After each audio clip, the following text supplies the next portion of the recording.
welcome guys to the Revive Stronger podcast, Revive to Stage, with me, Pascal, and my buddy, Steve Hall. Today I'm going to interview Steve once again. He was on holiday and now started his contest prep again. After his prolonged break, after his marination phase, he's back on track in a caloric deficit. And I know that you've been struggling with it, right? That you were complaining about hunger already. Did I complain about hunger? I'm not sure. Uh, I don't feel you were like just I've been that bad this week. a little bit like, Yeah. oh man, I'm going back on the deficit. It's simply because probably that you've ended your prolonged break with being in Rome, eating pizza the whole time, every single day, and now transitioning over to quote unquote clean eating again. Makes it hard.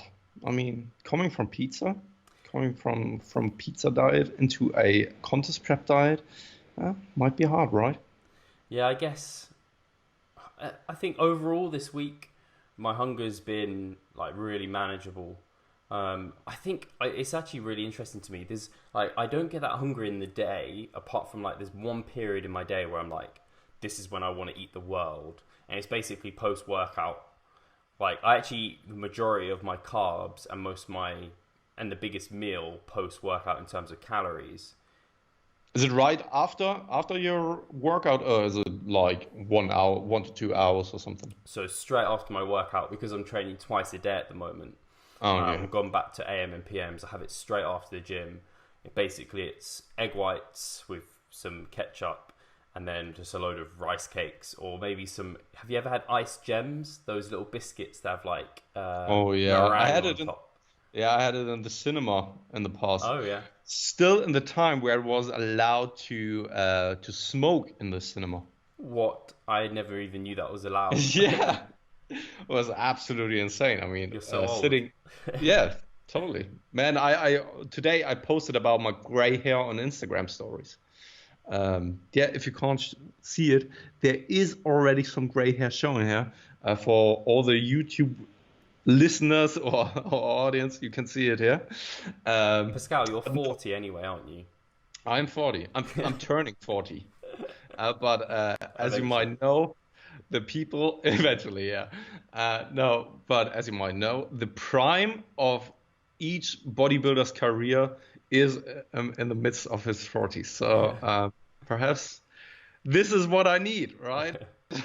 Coming to your prime. But yeah, I mean, yeah, my biggest meal's then, and I think like you hear about it a lot, and I think it's true that the body just is very. I don't know. Some people after exercise aren't hungry. Some people are hungrier, but I think after weight training, generally, unless it's maybe your overreaching week and you're really stressed out, generally you're pretty open to nutrition just then, and obviously your uptake to nutrition, like from a physiological, biological standpoint, is more efficient, which is why it's important for me to get in that nutrition quickly because I'm training again later, some similar muscle groups. So if I trained like my bench press, then I'll train some isolation triceps later. So I need my triceps to recover as fast as I can, get them refilled with glycogen. But then, yeah, basically after that meal, about an hour, 2 hours after it, I'm like, I really want to eat again. I try and hold out for 3 hours, try and get my protein spaced out by that 3 hour period. I probably don't need to go quite as far as 3 hours in that time because I'm eating egg whites, which are really fast digesting. So I probably kind of lost the spike of MPS, and it's probably settled by before 3 hours. But I like to space it out in that way. But yeah, that's where I get really hungry. That's when I'm at my hungriest. Most people are really hungry in the evening, but I find because I train late at night, like I must get home from the gym at like 7. Then I go to bed at 10. I've got 3 hours and I've got a dinner, and then I eat my oats with casein on top. Yeah. And like, I don't feel hungry at that time. Like that's like quite a lot of food in a short space of time. It's like that middle of the day sink period. I think it's actually good when you're going to bed with a satiated stomach and also mind, because I mean we've discussed it in the past when I had some sleep issues and I actually solved it with having a bigger protein feeding close to bedtime, and it helped massively. Yeah, it's something that really interests me because I've been looking at a bit of I can't say his name. Bjorn Fattel. I say his name completely wrong. Bjorn. Let me say it because you know how annoyed I get that everyone on the internet is calling his name in a wrong fashion. Anyway, his name is Boe Fowley. Bo Fowlery. Boe Fowley. I apologise, not that he'll be listening, but I really apologise because I've said his name before and I said it completely wrong. I'm awful with this sort of thing. If anyone listens to the Q&As with Mike. It's absolutely fine because everyone fucks up his name. I think the only one who was ever able to say or pronounce his name correctly was Yuma Iraki on his podcast. But I know that Yuma is living in Norway anyway, so he should be able to. Yeah. So anyway, he'd been talking about his circadian rhythm eating, and I'd been looking a bit into that, and I'd read a little bit of research by some other people about like how late night feedings can actually disrupt sleep because like digestion and things like this. And we know you can digest the protein through the night, that's not a problem. But like having lots of fats and like hard to digest foods before bed can disrupt your sleep because your body's digesting it and it's kind of not a good process. But that goes kind of counter to the other research where it's like, oh, if you have carbs before bed, they kind of release, I forget what the hormones are exactly, like tryptophan or something along those lines, where it aids sleep through the night. And it's kind of like, I was kind of in the middle of this thinking, these really go against one another. Like, I'd be very interested to hear because the circadian rhythm eating is all about kind of almost like front loading your calories in a sense, and then having less and less through the day, whereas a lot of us, for adherence reasons, and we found helping our sleep, and I think it's more of like a mental thing for me at least, backloading calories and having that there, that keeps me going through the day knowing I've got my oats and my casein pudding before bed. I'm like, yes, as long as I've got that there, I know like whatever I eat in the day, at least I've got that there as a security blanket. And I think without going too much into it, because I don't know the mechanisms behind it as well. I think, as you've pointed out, there are two camps. I think it comes down to personal preferences, as with so many things, that if you have the feeling that you're sleeping better, why not having a bigger meal right before bedtime? I know that AJ, our buddy, he says, for example, that he always has a high carb meal right before bedtime, that this helps him actually sleep. And this could potentially be because of the release of tryptophan and stuff like that. And I also see the point of Boe, like you don't want to have a high fat meal, especially not with salt and all that kind of stuff. I think that most people know this sensation after eating a Indian cuisine or a Greek meal, like getting up in the middle of the night, being super thirsty because of all the salt and sodium in the meal itself, and also because your stomach is digesting the whole time. And I think it comes down to personal preferences once again. And I think that if you don't overshoot it with having the biggest meal right before bedtime, I think you might be good to go. Why not? I mean, it's certainly minutia. I think part of it as well was fuel utilization in terms of, okay, we know theoretically post-workout is the best time to like refuel, and like that's when things are going to get partitioned to the areas you want. And if you get that right over years and years and years, theoretically maybe that's better than delaying it by 2-3 hours or something. And I think the same with the circadian research is that by having like lots of fats and stuff before bed and like lots of food, that is more likely stored, like the old bro myths, don't eat after 6 p.m. as fat.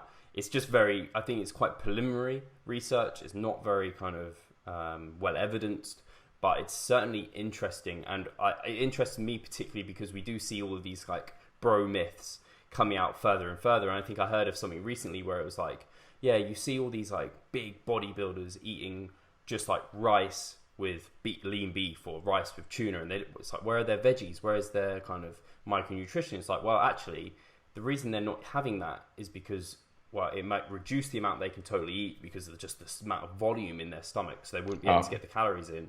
And also nutritional timing, like the fiber could slow down how that's getting in, and that might mess with their day. And it's like those little things, it's really interesting to me how that could have kind of been misconstrued as being like a bro myth, whereas actually there's like some scientific backing behind it. Or something like tilapia thins the skin. It's like, well, actually it's just a really low fat, lean protein source that eventually lowers body fat levels and so thins the skin. It's totally interesting. You were going to say something, go for it. Yeah, it was something. I don't really need to talk about it. Everyone's intrigued now, Pascal. Yeah, I just wanted to say, because you were mentioning fiber and why they aren't having that much of veggies. And I mean, I'm dieting hard right now. In the past 2 weeks, I really did a hard cut to my diet, or hard adjustments, where I'm not having any refeeds. I lowered my carb intake, or overall caloric intake, to 2200. Yeah, I need to fill myself up with veggies. And the thing is that I'm hungry 3 to 5 hours after that, but I still feel that there's a lot of food sitting inside my digestive tract. On top. Yeah, and I mean, I could train. That's no problem at all. But functioning in society is a whole different kind of beast. Let me put it this way. And I know that everyone is aware of what I'm actually referring to with that. So, right, shall I we talked about my hunger, and I think, basically it's the transition from going from eating pizza and gelato and being very distracted in Rome. And I can talk a bit about Rome if people are interested. I think we averaged 30,000 steps per day, and I ate gelato twice a day, I ate pizza once a day, I had a protein bar during the day and a protein shake first thing, and then basically for lunches and stuff like that, I was looking for salad, lean proteins with salad. Go for it. Just to interrupt you there, just to make it clear for the audience, you were not on your contest prep diet then, right? You were still in your diet break or on maintenance calories, slightly above, right? Yeah, so I find it really is, these sort of times are really interesting when you know your expenditure is going to be almost incalculable. You don't because it's so different, it's so unusual to you. So 30,000 steps is 3 times the amount I'd normally do on a day-to-day basis. I don't really know what impact that's going to have on my metabolic rate exactly. I just know it's going to be higher. Or it's I've had clients who have been on hikes and they probably get 50, 60,000 steps a day, and it's incalculable. We don't know exactly what impact that's going to have. All we know is you're going to be burning a lot. So what I did on those days was basically, I knew my maintenance was around 3,100 calories. I ate up to 3,500. If I felt hungry, then I might eat a little bit over. If I felt like I didn't need to, I just didn't. It was only a couple of days. I didn't stress about it because I think, looking at my Fitbit, and people have asked me before, is the Fitbit calories accurate? And it's well, typically they're not that inaccurate for me. They're fairly close, but it varies person to person. And I know when I do a lot of steps, it just goes wild, with calories. So I think it said 4,500 on one day, and I was I don't think my maintenance is that much higher on that day. But it just is a good indicator of, yes, if your steps go up, you're likely burning more. So yeah, the Rome was really nice. You can do a lot in 2 days in Rome, and we actually had 3 days. And yeah, it was really nice break. I think physically it wasn't much of a break, but mentally I didn't train out there. I wasn't really tracking heavily my food.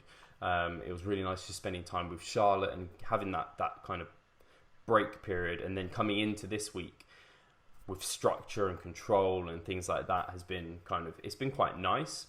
And it's been quite easy, and it's been quite a smooth running week. But what I thought would be interesting to people is what my scale weight has done. So I find different things happen to me even, and to my clients after they come home from holiday. Some people will see a new low. Other people will see if their weight spiked. And it's the same with diet breaks and stuff like that, or refeeds even. Some people will just see a new low straight away. Some people lose throughout their diet break. Some people gain throughout it. My weight actually before I went away was like 170 pounds. When I came back, it was up to 174. But I was certainly not in a surplus during the time I was away. And as we discussed, I was probably in a decent deficit, if anything, while I was away. So it was the day back, it was 174, and then it dropped to 171, and then it came to 170, and then I saw another 170, and then a new low for the year. So it was lower than any of my time dieting before, and then another new low, lower than any of the time dieting before. And I looked to have lost, basically, if I thought I was averaging 170 the week before, I've come down to like 169. So I've lost about a pound this week, which is bang on where I basically want it to be. But like any time, basically ignore the first week of weight loss. But what we can be rest assured is, because I was in maintenance, my actual weight loss this week would have been much more predictive of fat loss, because I'm not kind of dropping tons of carbs, tons of glycogen, tons of water. That's not happening. So yeah, things seem to be going the way I want them to this week. I'm quite happy with that progress. And then go for it, Pascal. So you said it yourself that your weight spiked after the time in Rome. We've discussed it, I know that, but for the audience and the listeners, what do you think might be the cause for it? Why did it jump that high? Usually, as you described, you would expect it to actually go straight down because you're not diet fatigued and all that kind of stuff. You're not stressed. And usually, when you're going into a caloric deficit, you are depleting your glycogen. You are ingesting a little bit less food, thus also probably consuming less sodium. So in general, you will always see that the scale weight will go down in the first days. Why do you think that your scale weight has spiked immediately afterwards? So that first initial spike was the day I got back. So I hadn't done any dieting before that. So I hadn't had that chance for the drop in water and glycogen or sodium or whatever. So there could be several reasons it came up. It could be that I had more sodium and more water. I was drinking tons out there because it was boiling hot, which was really nice. But I think, and like we talked about, combining with that extra sodium potentially and some more water retention, I also get stressed when I fly, and I find my ankles swell up. Different people, and the pressure differences, different people suffer different things from this. And it was only a short flight, but I definitely retain water. Even coming to Berlin, I had when people think about your socks and leaving indentations, I had edema just from that, and I was suffering a little bit from edema at that period of time anyway. But yeah, the other factor that I hadn't thought of that you brought to my attention was the just swelling from being on my feet all day and from kind of doing a lot of steps, and that just causing water retention because the legs are stressed like they wouldn't normally be. And I thought that was a really interesting point in the fact that it will influence my thoughts going through preps and things, and it's a good reason why you don't want to rely too much on cardio and too much on steps, because that is part of your maximal recoverable volume essentially. So it's taking away from your training potentially, but it's also it's stress on your legs, and they could hold on to a fair amount of water, and that could kind of hide progress. I know I saw Alberto recently did a refeed, and on his back day, he just completely rested, not back training, but he was lying in bed and stuff and just resting his legs. And I can see if you have been doing a lot of maybe heavy leg training, along with lots of walking, along with lots of cardio, your legs could just be quite inflamed. And so having a day of rest like that could actually just let a whoosh of water be released, which is really interesting. And it's not such an issue. It's not an issue for people who aren't dieting to low body fat levels. It's not something that would impact that progress. But as you get leaner, you've got less kind of margin for error in things, and every pound lost on the scale is such a high percentage of your overall body fat. So there's many more things that could be impacting the scale weight change, whereas fat, you're losing at a slower pace, so it's a smaller percentage of that change. Yeah, and I think it's really interesting that you've brought it up because even though that it's less you're doing, it still can be a stress to your body because all the people are now going out and saying or choosing less over hit, for example. But let's say you were doing less for 3 to 4 hours each and every day, and before you did only 1 or 2 hit sessions, 10 to 15 minutes a week. What do you think might cause more stress to your body? I think that obviously it might, well, probably it will be the list. And there is definitely a threshold of which you can recover. And also, list is not simply just walking. List can be something like, I like the Stairmaster, for example. My heart rate doesn't really go up high. I'm not super sweaty. I can still have a conversation while I'm on the Stairmaster. So you would expect that it's not that invasive, but it is actually a quite big or has quite big of an impact on your legs when you're walking half an hour on stairs. Of course, it takes a beating on your legs, and only because it is less, and only because it might not interfere with your resistance training in terms of the adaptations like hit or miss has. It still causes a lot of stress for, or can cause a lot of stress for your body if you are taking it to extreme levels. And I think that's really worth noticing. Yeah, I mean, we haven't released the podcast yet, but with Cliff Wilson, and he talked about how, I think he even said for his prep, he didn't do any cardio. And he likes to do no cardio for prepping. And I can completely see why, because even when, like, okay, you have that stress response from cardio when prepping, but it's also not predictable. So we know, like, if you burn 500 calories on a piece of cardio equipment, you haven't net 500 calories because maybe you would have burnt 200 just lying on the sofa. So you've actually only net 300 calories. We also know as you do cardio, you get more and more efficient at it. So each week you maybe burn like 1,000 calories this week. Next week you do exactly the same. You burn 1,000 calories, but do you, because like you're getting more efficient at it. So it's kind of hard to know if those efficiencies are being kind of undone. I don't know. It depends how you're measuring the calorie burn. If you're using just the numbers on the machine, it's not always that accurate. And like even my Fitbit, I don't know if it takes into account the fact I'm getting fitter and more adapted to it. And it's the same with steps. Like you might be doing 10,000 this week, 10,000 next week, 10,000 the week after. But in a month's time, that 10,000, you might be shuffling your feet and like hardly moving your arms and walking like this. And your Fitbit doesn't know that. All it knows is that you're doing those steps, even if they're burning maybe 25% less calories. So yeah, it is a bit of a defeating process. It comes all down to the set principle, right? I mean, even if it's only less, the body still tries to make some adaptations to be more efficient. And actually, you don't want your body to be efficient when it comes to stuff like that.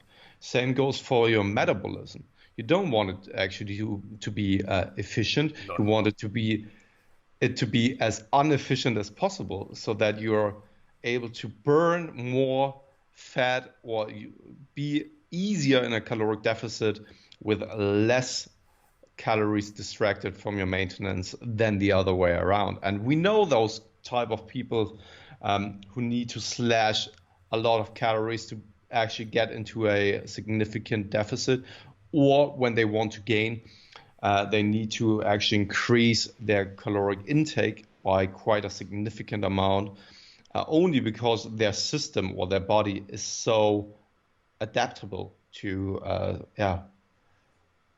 impose demands, right? So I'm hoping, I think I'm a bit of a middle of the road person with that.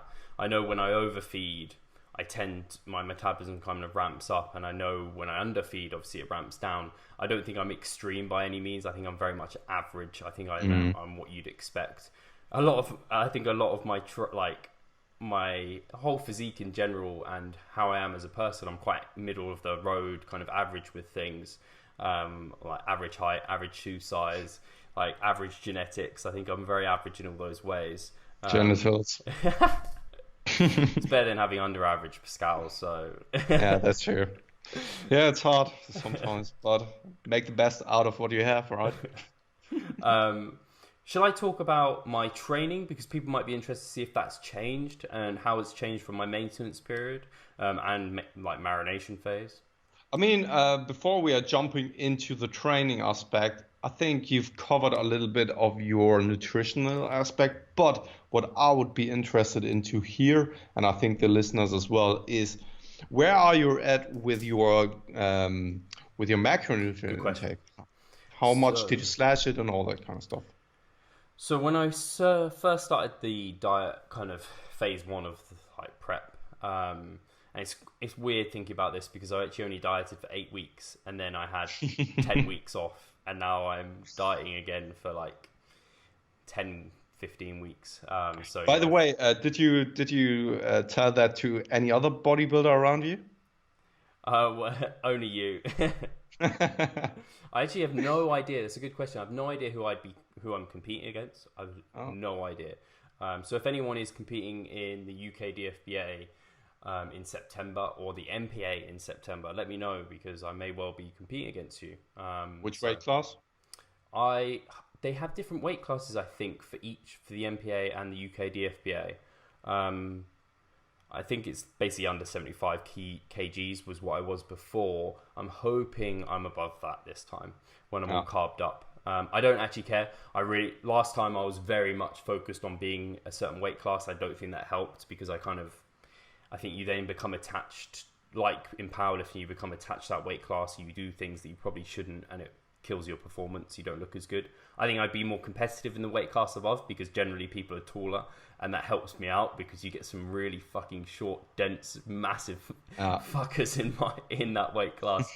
My feedback last time was definitely that I was kind of out muscled Yeah. for my height. And so I think it's a case of adding more muscle, being able to Yeah, and I adjust weight mean, above. a small plug for an upcoming episode with Cliff Wilson once again.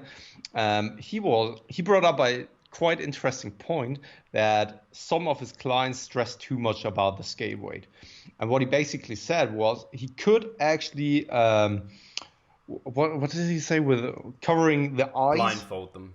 Yeah, blindfold them for the whole contest prep without them knowing actually what the scale weight is and bringing them to stage, because all that counts in bodybuilding is the appearance and the look. Yes. It doesn't really matter how much body fat percentage you have on a piece of paper or how much your scale weight is actually showing. It all comes down to how you look. And I think that so many people only focus or only are chasing a certain number on the scale and then thinking that they aren't ready when they probably are, or the other way around. And I think that people simply need to take into consideration that this isn't predominantly a weight class sport. This is more only aesthetics and the appearance and looks. Yeah, I think it's really understated within the industry because you see lots of articles on so you should be losing at this percentage body of your body weight per week to be losing like body fat and not muscle, and or you should be gaining at this rate, blah blah blah blah blah. But like so often the numbers don't work, like the math doesn't equate right. And especially when it comes to DEXA scans. No offense to the people who take a DEXA scan. But in the end, we know from people like James Krieger how much discrepancy It's like and how 5%. exactly. And this is right now the best approach to get your body fat percentages. And still, it has a leeway of 10%, so plus minus 5, which then equals 10, right? Math monster. No, and people are then so focused on that number and are surprised when they are perhaps, I don't know, 11% or something, but they are looking diced and ready. Just there's one episode back in the days of Alberto Nunez when he did his last show, I think, where it was 6%. And he was, I mean, people make fun of Alberto of how shredded he gets. Yeah, and he was 6% when he stepped on. It was 6.4% based on a DEXA scan. And there are so many people out there who are claiming to be 4%. Who gives a shit? I mean, when you're peeled and when you're looking ready, you're looking ready. And it doesn't really... the judges don't care if the DEXA scan said that you were 6%, but you're not looking ready. Imagine if they brought that into the judging criteria. Yeah. Actually, I've heard that it's like, imagine like an objective judging criteria. Like they measured the circumference of like your waist and like your biceps and everything. And then they take a DEXA scan. You've got like your objective score. And then you've got your subjective posing on stage score. That's not how it happens. Bodybuilding is like, there's elements of subjectivity. It is an art to an extent. So no, that was a really good point. Yeah, don't chase the number, chase the physique. Yeah, and something I think we've done well, and I hope our viewers think we've done well with, and if we need to do it more, we will. But we've written articles on how the scale isn't a predictor always, and how you can combine the scale with other measures to get the best end result, and how we've talked like every week we must talk about the scale on the show, and we're like, it's doing this, but I'm not sure about like the actual accuracy of that. Gaining, losing weight, like we've talked about all of it, and like people get really, really hung up on numbers. Same within the gym. Once you get to a certain level of understanding and advancement within the gym, you almost can pay less attention to those numbers. Sure, you want to beat them at some stage, but you don't set like, you're not like rigid, like, oh, I know my MRV should be this, like, so I have to hit this, and it's like, well, no, I think there's more. You've brought up a good and interesting fact. Perhaps it is the competitiveness in the person itself, like chasing the number, beating it from day to day, from week to week, because it's so easy, quote unquote, easy to compare to each other, and it's way easier to compare those readings compared to images on a daily basis or on a weekly basis. So I think that people then try to actually compete with themselves and try to actually, okay, I get better because the reading says this and that. And perhaps this might be a problem as well, that the ego comes into play too much. It's the same when it comes to training, right? I mean, people are only so often chasing the number on the bar, but you can do progressive overload in so many different ways. Yeah. It doesn't necessarily need to be putting weight on the bar constantly, but you could aim for another rep, another set. Yeah, doing the sets in less time, all that kind of stuff. Yeah, but people are always trying and falling back to specific numbers which are measurable and which are easy from week to week to see the changes. Yeah. And I think that this might be another problem when it comes to the scale weight itself. Mm-hmm. So actually, to get back to your original question, which was what my changes to macros done, because I don't think I've actually answered that question yet. So yeah, I started prep back in the first half of prep. I was on like 2,300 calories, like 180 to 190 protein. I was thinking it was like 250, 260 carbs and 50 to 60 fat, somewhere around that, which was a fairly decent and like harsh deficit. As we know, I didn't really lose a whole lot of weight, but I lost about 5 pounds within that first period of time, or a bit over that. Then I went through like the marination and maintenance phase. So my calories came up. I think at their peak were around 3,800 at the end of my mini bulk, basically the marination phase, for loyal listeners who know what I'm talking about. And then when I was maintaining, I brought them to around 3,100. That's basically what I was maintaining weight on. And so I've come down to around 2,450.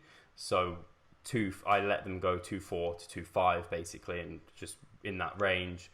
My protein is at 190 to 200, carbs at 280 to 290, and fats are at 50 to 55.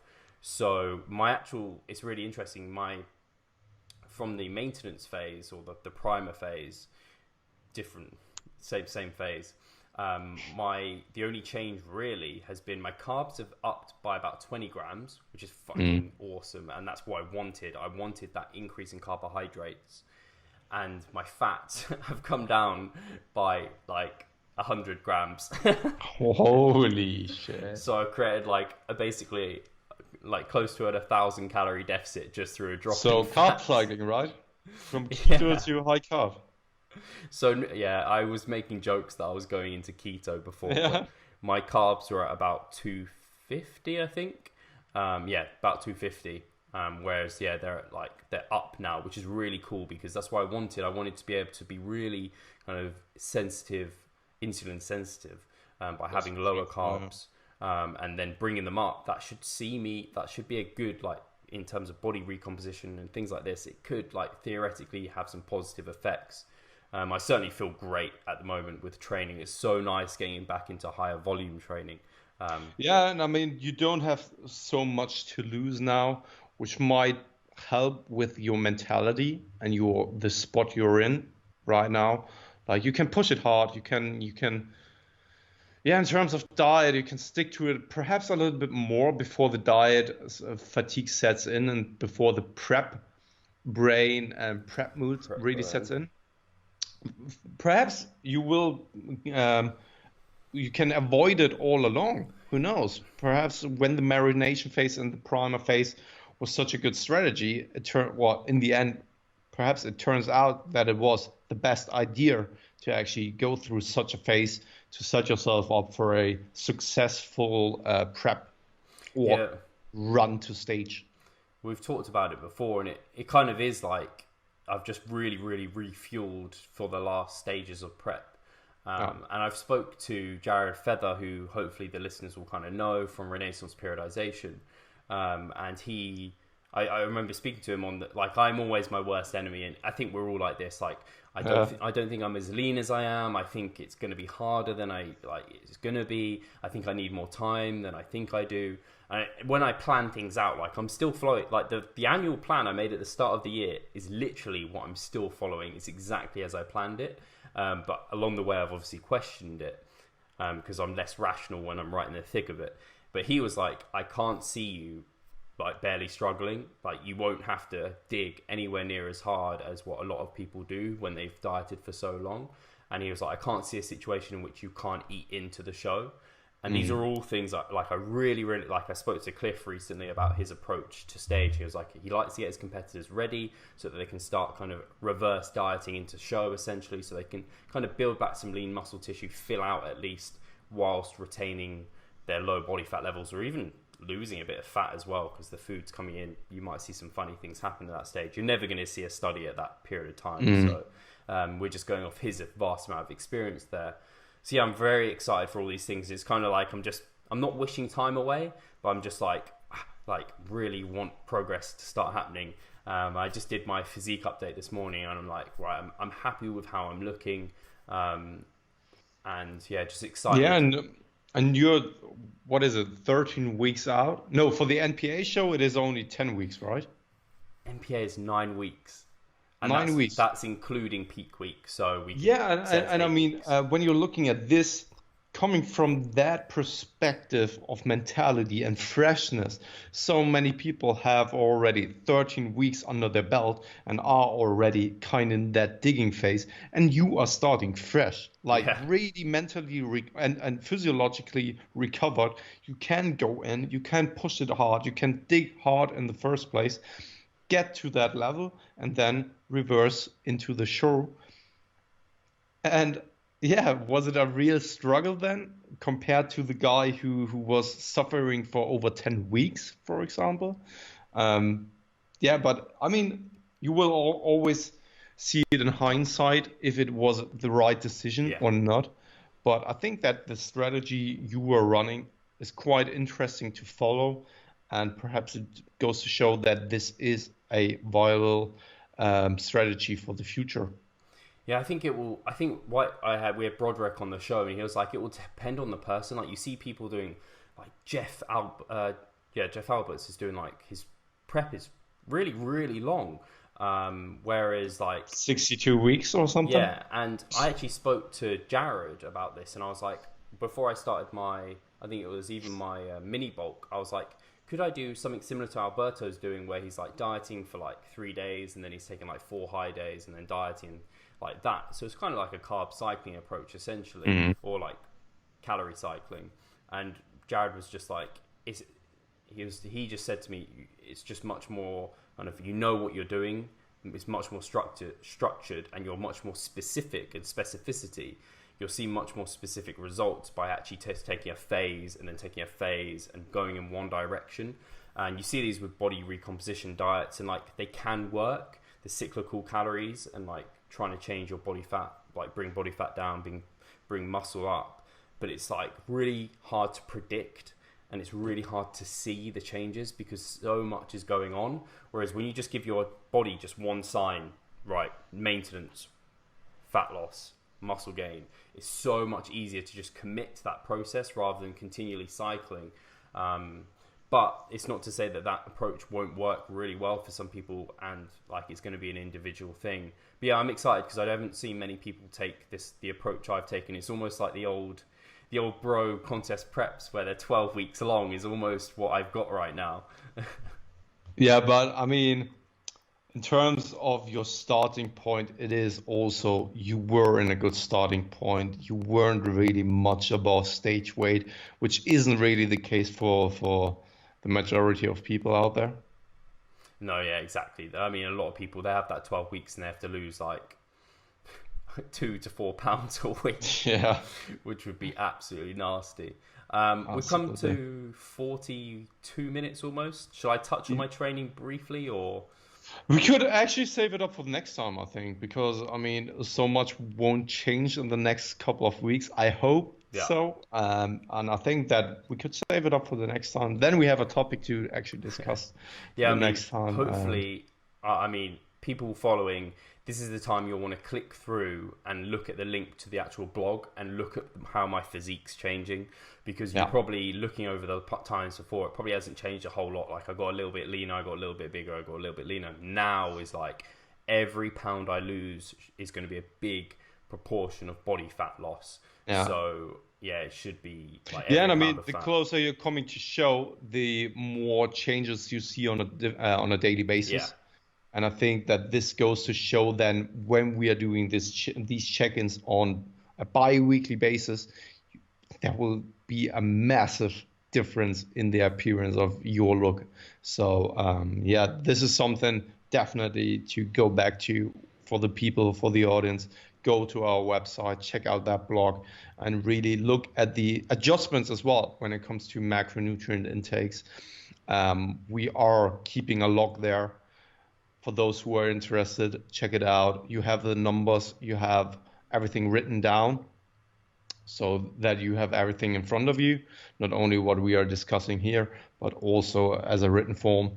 And you can always get back to that to see how our contest preps are going. Yeah, like we said from the start, full disclosure, we wanted people to take away kind of the lessons we've got from this journey, because we learn every time we do compete, for you to take away and use for yourselves. And actually, for those who didn't get what I was, the nutritional changes, so my actual calorie deficit is smaller now than it was when I started prep, which is what you traditionally want to see as people go through and get leaner. You lose a smaller percentage of your body fat, of your weight rather. As your body fat percentage comes down, you lose a smaller percentage total of weight because you've got less fat to lose. So you don't want to lose at a faster rate because you're more likely to lose other. So actually, I'm in the fortunate position of being, yeah, like they're not bad calories. Like 2.4 to 2.5, like it's okay. Absolutely. It's higher than Yeah, it's higher than you right now. and I'm still fatter than you. So, Well, but I need to push it hard. So, if anyone didn't listen to last week's episode, and just do, because I just like it was a fantastic episode, not because of me, but because of Pascal, and just listen to his situation of what he's going through, because it couldn't really be more contrasting to mine. Mine's like it kind of interesting, but on a very different level to what Pascal's is much more interesting. I think. You got the good one, the shiny bright one, and then you got the shitty one. Yeah. No, but no. I want to take the moment also to say thanks so much for all the people reaching out to me after that episode, cheering me up, giving me the support I actually need. Doesn't make it any less hard, because I'm then more. It ignites more that fire in me to actually stick to everything, and it's not easy for the moment. Without going too much into detail, my hip flared up the last week, which I had a surgery on back in December 2016. It is the first time since then that my hip actually makes some symptoms or some signs of being re-injured. It's constantly hurting now, and I could point it down to me pushing it hard now in terms of cardio, in terms of steps. And yeah, again, thank you so much for all the guys cheering me up, giving me the support, reaching out to me. It means the world to me, and I'm not just saying it because for the sake of it, but for all who know me personally, you know that I don't take stuff like this for granted. And yeah, it just warms my heart every single time that people reach out to me and giving me their love and the support. And I just want to say thank you very much for that. Yeah, and Pascal is a massive softie. He comes across as a bit of a rigid robot, but he is a massive softie, and he appreciates the love and support. So yeah, and likewise we do just in general for Revive Stronger. The amount of comments we're getting we're getting so many comments on these YouTube videos. We can't respond to them all. There's tons coming through, asking questions which I do want to get to. We both want to get to.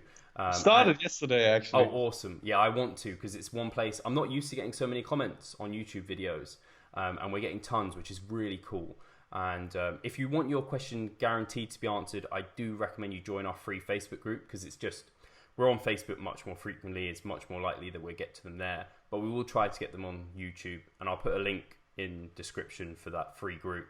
And just the support we're getting in terms of like people saying that we should have more subscribers, we should have kind of a bigger following, we should have more views, and the content's fantastic. Like, thanks so much. We are working very hard to keep that high quality content up, and these comments really help. So do reviews over on iTunes, so do shares of the podcast. Just anyone who you think might be interested, just share it. It will mean the world to us. Give us a tag, because we actually want to know, because like Pascal's a softie, hopefully it comes across like we're both like softies at heart, and we absolutely love the support.